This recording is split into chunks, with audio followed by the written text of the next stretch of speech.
We start with the latest COVID-19 figures coming out of Spain. It's recorded another 757 coronavirus deaths in the past 24 hours, the daily number of deaths rising for a second consecutive day.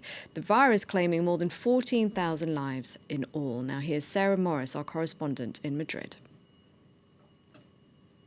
Figures show a second day of spike up to 757 to 14,600 deaths from coronavirus.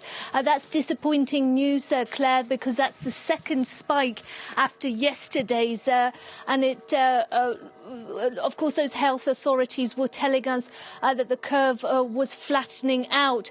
Now, what they would say is that if you look at the percentage rises, we're still a long way off what we saw for a few days ago. These rises of about 4%, particularly in the number of new cases, is still far down on the 20-plus rises that we were seeing about a week ago. So they would still say that this is probably due to the number of registrations from the weekend. Some of the regions and the hospitals delay giving their figures, and that this may be a continued weekend effect. Nevertheless, that rise in today's death toll will come as bad news, particularly because the Spaniards have been in lockdown for 3 weeks now, and they've been told those measures are working. But it's particularly sad for the families that lose members to coronavirus, because often they can't have family members with them in their last few hours. Now, the hospitals have been making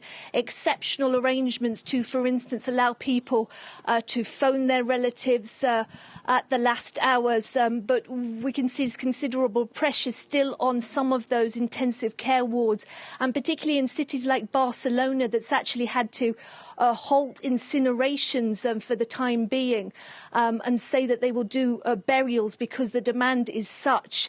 Temporary burials they're talking about for 2 years, and then they would incinerate bodies. It just goes to show the pressure that the public services are coming under.